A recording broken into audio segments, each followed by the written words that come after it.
අපේ ආණ්ඩු ක්‍රම ව්‍යවස්ථාව අනුව රට විගණකාධිපතිවරයෙක් නැතුව ඉන්න බෑ. පවත්වාගෙන යන්න බෑ. ආණ්ඩු ක්‍රම ව්‍යවස්ථාව අනුව අගවිනිසුරු වරයෙක් නොමැතිව එක දවසක්වත් මේ රට ගෙනියන්න බෑ. අධිකරණේ අකර්මණ්‍ය වෙනවා. නීතිපතිවරයා නැතුව මේ රට ගෙනියන්න බෑ. ඒ වගේම විගණකාධිපතිවරයා නැතුව මේ රට ගෙනියන්න බෑ.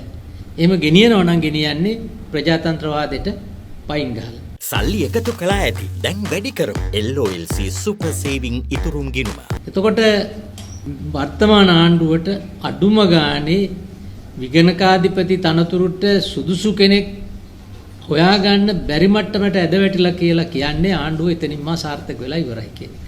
දැන් වර්තමානයේ සිදුවෙමින් තිබෙන්නේ ඊට වැඩිය භයානක සහ බරපතල දෙයක්. ඒක තමයි සම්පූර්ණයෙන්ම යුක්තිය පසදලීමේ ක්‍රියාවලිය බිඳවට්ටන්න. ඒ සඳහා කරන්න ඕන ඒ විනාශ කිරීම සඳහා කරන්න තියෙන හොඳම දේ තමයි නීතිපති දෙපාර්තමේන්තුව අකර්මණ්‍ය කරන එක. දැන් නීතිපති දෙපාර්තමේන්තුව මුළුමනින්ම අකර්මණ්‍ය කරන්න රජය සැලසුම් සහගතව රජයේ පාර්ශවයන් යවලා එතන උද්ඝෝෂණය කරනවා නීතිපති එළවලා දාන්න කියලා. අපේ රටේ කවදාවත් සිදු නොවුණු අශීලාචාර දේශපාලන සංස්කෘතියේ ආරම්භයක්. එතකොට මේ නීතිපතිවරයා අපි දැක්කා හිටපු ජනාධිපති රනිල් වික්‍රමසිංහගේ ගෝලයක් විදියට හංවඩු ගහලා තමයි මේක කරන්න යන්නේ. මේ නීතිපතිවරයා පත් කළේ රනිල් වික්‍රමසිංහ ජනාධිපතිතුමා තමයි. එතුමා ඒ නීතිපතිවරයා විදියට පත් කරන්නට කලින් පාරිද්ද රණසිංහ මහත්මයාගේ නම යෝජනා කරලා යවුවා ව්‍යවස්ථාදායක සභාවට. ඒතර ව්‍යවස්ථාදායක සභාව සියලු පක්ෂ නියෝජනය කරනවා. සිවිල් සමාජය නියෝජනය කරනවා. ඒ කවුරුත් විරුද්ධුනේ නැහැ. ඇයි විරුද්ධ නොවුනේ? නීතිපති දෙපාර්තමේන්තුවේ අබෑර්තුවක් වෙනකොට ඊළඟේ අබෑර්තුව පිරවීම සඳහා කිසිදු විනය පරීක්ෂණයකට හෝ වෙනත් අකටයුත්තකට සම්බන්ධ නැති වඩාත් ජ්‍යෙෂ්ඨතම නිලධාරියා ඒ තනතුරට පත් වෙන්න ඕන කියන සම්ප්‍රදාය අනුගමනය කරපු නිසා. එතකොට අද මේ රජයේ නීතිපතිවරයා දේශපාලනික ලේබල් එකක් ගහලා ඔහුව පන්නා දමන්න හෝ ඔහුව අකර්මණ්‍ය කරන්න සම්පූර්ණ මේ කටයුත්ත කරන්නේ ආණ්ඩුව විසින්. ඒවට සම්බන්ධ වෙන්නේ ආණ්ඩුවේ පාර්ශ්වකරු සහ ඔවුන්ගෙන් ආශිර්වාද ලත් නැත්තා. මේක ඉතාමත්ම භයානක තත්වයක්. සමාජ මාධ්‍යනොත් නීතිපති දෙපාර්තමේන්තුවට නිර්දය ලෙස පාර ගහනවා.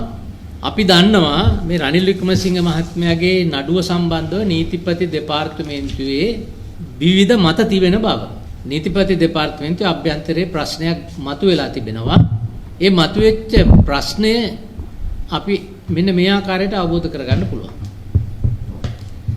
රනිල් වික්‍රමසිංහ හිටපු ජනාධිපතිතුමා ලන්ඩන් නුවර ගිහිල්ලා ඔහු ආපසු වෙන ගමනේ මුදලක් වේදම් කරයි කියන කාරණය සම්බන්ධව නඩුවක් පැවරුවා. ඒතර ඒ කරුණ හොයන්න CID කේ නිලධාරීන් ලන්ඩන් නුවර ගියා. ප්‍රශ්නේ තියෙන්නේ පොලිස්පතිට එහෙම බලයක් තියනවද? නැත්නම් පොලිස්පතිට නීතිය දන්නේ නැද්ද? ඇත්තටම ඔක්කොම පොලිස් නිලධාරී හැම නීතියක්ම දන්නේ නැහැ නේ. ඒකනේ නීතිපතිගෙන් උපදෙස් ගන්න කියන්නේ. ඒතර නීතිපතිගේ උපදෙස් ගන්න නැතුව ලන්ඩන් නගරයට යවනවා CID එකේ 3 දෙනෙක් පරීක්ෂණ කටයුතු කරන්න විදේශීය රටක වෙච්ච දේවල් ගැන. අපේ රටේ ව්‍යවස්ථාදායකය සම්මත කරපු නීති තියෙනවා. ඒ නීතිය තමයි අන්‍යෝන්‍ය ලෙස අපරාධ සම්බන්ධව සහාය ලබා ගැනීමේ පනත. 2002 අංක 25 දරන පනත. එතකොට ඒ පනත යටතේ ලංකාවේ පුජ්‍යලේ රටකදී යම් කිසි නීති විරෝධී කාර්යයක යෙදුන බවට සාධක ඇතනම් බලය දීලා තියෙනවා. ඒ පිළිබඳව කරුණු එකතු කරන්න මධ්‍යම අධිකාරියක් කියලා හදලා අධිකරණ අමාත්‍යාංශයේ ලේකම්. ඒතර විදේශීය රටවල් වල විමර්ශනයක් කරන්න ඕන නම් මෙහි නඩු පවරනු ලබන කාරණයකට නීතිපතිවරයා ඉල්ලීමක් කරන්න ඕන අධිකරණ අමාත්‍යාංශයේ ලේකම්ගෙන්. අධිකරණ අමාත්‍යාංශයේ ලේකම් අපේ මහ කොමසාරිස් හරහා බ්‍රිතාන්‍ය රජයට දැනුම් දීලා එහි නීතිය ක්‍රියාත්මක කරන ආයතන වල සහාය ගන්න ඕනේ. එතකොට සම්පූර්ණ රටේ නීතිය නොසලකා CID එක ගිහිල්ලා Tamanට ඕන නීතියේ රටේ ගිහිල්ලා තොරතුරු රංගල්ල ක්‍රියාත්මක කරන්න හදනවා. මේ ප්‍රශ්නේදී නීතිපති දෙපාර්තමේන්තුවේ නීතිඥවරුන් අතර මත ගැටුමක් තියෙනවා. ඒක විසඳ ගන්න ඒගොල්ලන්ට දෙන්න ඕනේ. පාරේ ගිහිල්ලා පෙළපාලියක් ගිහිල්ලා කීප දිනෙක පෝස්ටර් අල්ලගෙන නීතිපති අපහාසයට ලක් කරලා මඩ ගහලා පාතාලයේ මිනිස්සු හැසිරෙනා වගේ හැසිරෙලා පාතාලයට ඕන නියෝග ලබා ගන්න බෑ නීතිපතිකින්. එහෙම සංස්කෘතියක් අපේ රටේ තිබුණේ නැහැ. ඒ නිසා මේ ප්‍රශ්නය නීතිපති දෙපාර්තමේන්තුවේ අභ්‍යන්තර ප්‍රශ්නයක්.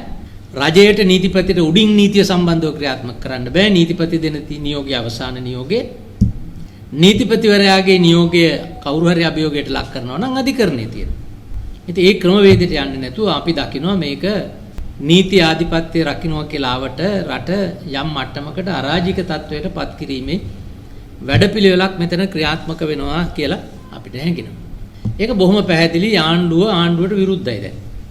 ජනාධිපති අනුර කුමාර දිසානායක මහත්මයා කිව්වා හයේ පන්තියේ ඔය කියන ප්‍රතිසංස්කරණ අපි පිළිගන්නේ නැහැ ප්‍රතිසංස්කරණ කියලා. නමුත් ඒගොල්ලෝ කියනවා ප්‍රතිසංස්කරණ කියලා.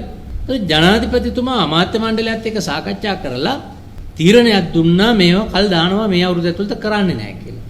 ඒතකොට අගමැතිතුමියගේ කණ්ඩායමක් ඇවිල්ලා බෝඩ් අල්ලගෙන ඉන්න අධ්‍යාපන අමාත්‍යාංශය ඉස්සරහා මේක කරන්න කියලා. ඒතකොට මෙතන ජනාධිපතිට විරුද්ධව අගමැති. එක්ක ජනාධිපතිට විරුද්ධව ආණ්ඩුව. රජයකට පුළුවන් ද නීතිපති කෙනෙක් තමන්ට අවශ්‍ය නොවුනයි කියලා ඉවත් කරන්න හෝ නව නීතිපතිලා පත් කරන්න? එහෙම කරන්න බෑ. ඉස්සර නම් එහෙම බලයක් තිබුණා. හැබැයි ඉතිහාසයේ එහෙම කවුරුවත් කරලා නැහැ. ඒක නිසා රනිල් වික්‍රමසිංහ මැතිතුමා ඒ තවත් ශක්තිමත් කරන්න 2001 ඔබට මතක ඇති පනතක් ගෙනාව රාජ්‍ය නිලධාරීන් ඉවත් කිරීම. ඒ පනතට අයිති වෙන්නේ පොලිස්පති නීතිපති. ඔබට මතක ඇති පොලිස්පතිවරයා ඒ පනත යටතේ අස් කරා. හැබැයි ක්‍රමවේදය අනුගමනය කරලා. එතකොට නීතිපතිවරයා අස් කරනවා නම් දෝෂාභියෝගයක් ගේන්න ඕනේ. ඒ පිළිබඳ පරීක්ෂණයක් කරන්න ඕනේ. ඔව් වරදක් කරයි කියලා ඔප්පු වෙන්න ඕනේ. ඊට පස්සේ පාර්ලිමේන්තුවේ සම්මත කරන්න ඕනේ. දැන් ඒක කරන්න ඕනම නම් ඒක කරනවා නම් අපිට මොකුත් කියන්න බෑ. එතන වරදක් කරලානේ කියලා චෝදනාවක් තියෙනවා. එතකොට ඒ චෝදනාව කරලා නැද්ද කියන එකත් අපිට කියන්න බෑ. එතනින් පත් කරනවා කමිටුවක් පාර්ලිමේන්තුවේ. කමිටුවෙන් දෙන තීරණය උඩ තමයි කරන්නේ. ඉතින් එහෙම නැතුව වෙනත් වක්‍ර ක්‍රම මගින් මේ නීතිපතිවරයාට දේශපාලන ලේබල් එකක් ගහලා එලවන්න තමයි මේ හදන්නේ. මේ නීතිපතිවරයා කියන්නේ එතුමාගේ පියත් මේ රටේ ශ්‍රේෂ්ඨාධිකරණයේ අග්‍රනිශ්චයකාරවරයෙක් කියලා ගෞරවනීය විදිහට සේවය කරපු නිලධාරිවරයෙක්. ඉතින් මෙතුමන්ලා අපි දන්න තරමින් දේශපාලනය කරලා නැහැ. අපිත් අමාත්‍ය දුර දරන කාලේ මේ උදවිය හිටියද මේ නීතිපති දෙපාර්තමේන්තුවේ.